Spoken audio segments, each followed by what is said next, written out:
नमस्ते। आज मैं आपको अर्थशास्त्र की सामान्य परिभाषा बताने जा रही हूँ। अर्थशास्त्र वह विज्ञान है जिसके अंतर्गत आर्थिक क्रियाओं और समस्याओं का अध्ययन किया जाता है। इसे सामान्य परिभाषा इसलिए कही है क्योंकि ये किसी अर्थशास्त्र की परिभाषा नहीं है। उदाहरण के लिए पीगू ने मुद्रा से संबंधित परिभाषा दी है, रॉबिन्सन ने दुर्लभता से संबंधित परिभाषा दी है, जे.के. मेहता ने आवश्यकता विहीनता की परिभाषा दी है, लेकिन ये एक सामान्य परिभाषा है। अर्थशास्त्र वह विज्ञान है जिसके अंतर्गत आर्थिक क्रियाओं और समस्याओं का अध्ययन किया जाता है। यहाँ अर्थशास्त्र के दो मुख्य भाग होते हैं, व्यष्टि अर्थशास्त्र और समष्टि अर्थशास्त्र। यदि हम व्यष्टि अर्थशास्त्र की बात कर रहे हैं तो कहेंगे व्यष्टि अर्थशास्त्र वह विज्ञान है जिसके अंतर्गत व्यक्तिगत आर्थिक क्रियाओं और समस्याओं का अध्ययन किया जाता है, और समष्टि अर्थशास्त्र वह विज्ञान है जिसके अंतर्गत समग्र आर्थिक क्रियाओं और समस्याओं का अध्ययन किया जाता है। यहाँ सर्वप्रथम हम ये देखते हैं कि हमने अर्थशास्त्र की परिभाषा में विज्ञान शब्द यूज किया है। विज्ञान से तात्पर्य अर्थशास्त्र को एडम स्मिथ के साथ उनके वेल्थ ऑफ नेशंस के प्रकाशित होने के बाद से अर्थशास्त्र को एक विज्ञान माना जाने लगा। एडम स्मिथ को भी फादर ऑफ इकोनॉमिक्स कहा जाता है, और इसका तात्पर्य ये नहीं है कि अर्थशास्त्र उससे पहले नहीं था।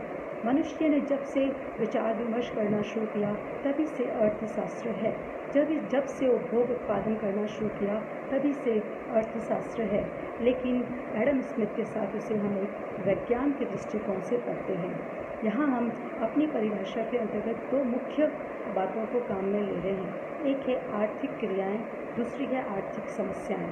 पहले हम आर्थिक क्रियाओं के बारे में देख लेते हैं। अर्थशास्त्र के अंतर्गत 5 प्रकार की आर्थिक क्रियाएं हैं: उपभोग, उत्पादन, विनिमय, वितरण और राजस्व। उपभोग से तात्पर्य वस्तुओं और सेवाओं की उपयोगिता को मानवीय आवश्यकता के लिए प्रयोग में लाना उपभोग कहलाता है।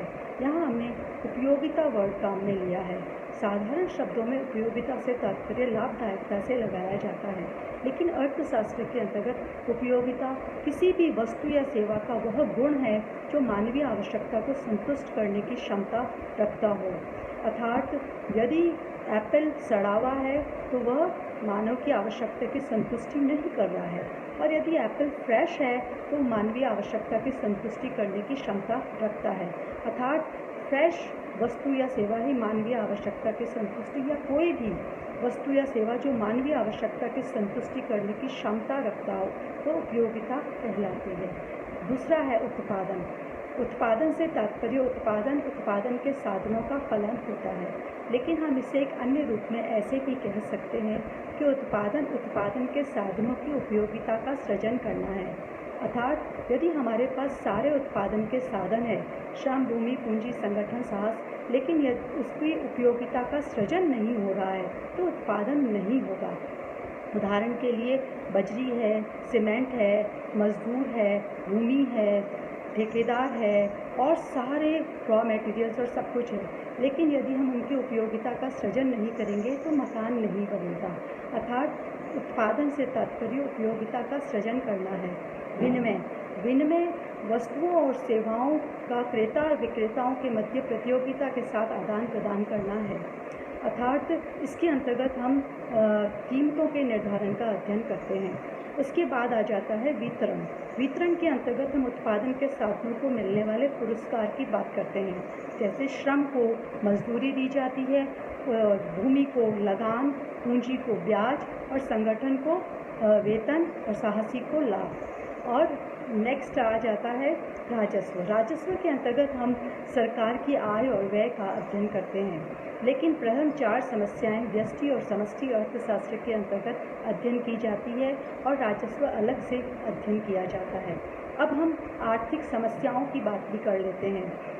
मुख्य आर्थिक समस्याएं: क्या उत्पादन करना चाहिए, कैसे उत्पादन करना चाहिए, किसके लिए उत्पादन करना चाहिए। इसके अलावा उत्पादन के साधनों की कार्यकुशलता, बेरोजगारी की समस्या, मुद्रास्फीति की समस्या, आर्थिक विकास की समस्या, अंतर्राष्ट्रीय व्यापार से संबंधित समस्या, राशनिंग की समस्या इत्यादि इत्यादि।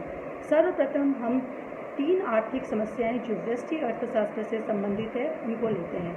वह है, क्या उत्पादन करना चाहिए।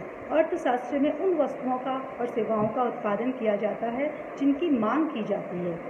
दूसरा, कैसे उत्पादन करना चाहिए। दो तरीके होते हैं, एक श्रम गहन, दूसरा पूंजी गहन। जहाँ श्रम बाहुल्य होता है वहाँ श्रम गहन तकनीक को काम में लिया जाता है, जहाँ पूंजी बहुलता से होती है वहाँ पूंजी गहन तकनीक को काम में लिया जाता है। तृतीय है, उत्पादन किसके लिए किया जाना चाहिए। यह समस्या आय वितरण से संबंधित है। यदि अधिक आय वाले लोग ज़्यादा है तो लग्जरी वस्तुओं का उत्पादन उनके लिए किया जाएगा, और यदि कम आय वाले व्यक्ति अधिक हैं तो सामान्य वस्तुओं का उत्पादन अधिक किया जाएगा। इस प्रकार से ये तीन समस्याएं व्यष्टि अर्थशास्त्र से संबंधित है। चौथी समस्या जो है, उत्पादन के साधनों की कार्यकुशलता। इस समस्या को समझने के लिए हमें उत्पादन संभावना वक्र को जानना बहुत आवश्यक है। उत्पादन संभावना वक्र को हम टेबल और डायग्राम से बहुत अच्छे से समझ सकते हैं, लेकिन यहाँ मैं आपको शब्दों में बता रही हूँ। उत्पादन संभावना वक्र दो वस्तुओं के ऐसे विभिन्न संयोगों को दर्शाता है जहाँ उत्पादन के साधन पूर्ण कार्यकुशल और रोजगार प्राप्त होते हैं। अर्थात उत्पादन की चौथी जो अर्थशास्त्र की चौथी समस्या है वह है उत्पादन के साधनों की कार्यकुशलता। यदि उत्पादन के साधन उत्पादन संभावना वक्र के किसी भी बिंदु पर होते हैं तो उत्पादन के साधन पूर्ण कार्यकुशल होते हैं, और यदि उससे नीचे होते हैं तो वह पूर्ण कार्यकुशल नहीं होते हैं। तो और पांचवी समस्या हम लेते हैं मुद्रास्फीति की समस्या। यदि अर्थव्यवस्था के अंतर्गत लगातार कीमतें बढ़ती ही चली जाती है तो उसे मुद्रास्फीति की समस्या कहते हैं। बेरोजगारी की समस्या। यदि उत्पादन के साधन उत्पादन संभावना वक्र के किसी भी बिंदु पर है तो वह पूर्ण रोजगार प्राप्त है, लेकिन उससे नीचे है तो वह बेरोजगार है। उसके अलावा आर्थिक विकास की समस्या। आर्थिक विकास, यदि देश के अंतर्गत लगातार प्रगति होती जा रही, नए आविष्कार, नए अन्वेषण और देश आगे बढ़ रहा है तो उत्पादन संभावना वक्र ऊपर की ओर सरक जाता है तो हम कहते हैं आर्थिक विकास हो रहा है। और यदि उत्पादन संभावना वक्र नीचे की ओर आ जाता है तो आर्थिक विकास नहीं हो रहा है। अंतर्राष्ट्रीय व्यापार की समस्या, इसके अंतर्गत मुख्य रूप से हम आयात और निर्यातों को सम्मिलित करते हैं।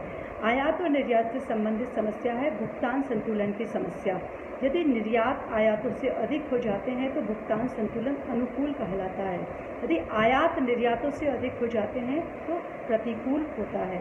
और इसी प्रकार से अंतिम समस्या के रूप में मैं राशनिंग की समस्या ले रही हूँ, जिसके अंतर्गत यदि कोई ऐसी वस्तु है जो वर्ष भर में एक ही बार उत्पादित होती है तो उसे पूरे वर्ष भर के लिए किस प्रकार से राशनिंग की जाए, या सभी व्यक्तियों के अंतर्गत उसे किस प्रकार से वितरित किया जाए, इसे राशनिंग की समस्या कहते हैं। जैसे गरीब व्यक्ति को यदि वह वस्तु नहीं मिल रही है तो राशन के द्वारा उन्हें उपलब्ध कराई जाती है। इस प्रकार से आज हमने अर्थशास्त्र की एक सामान्य परिभाषा देखी, जिसके अंतर्गत मैंने कहा अर्थशास्त्र वह विज्ञान है जिसके अंतर्गत आर्थिक क्रियाओं और समस्याओं का अध्ययन किया जाता है। उसको हमने अच्छे से समझा है। नमस्कार।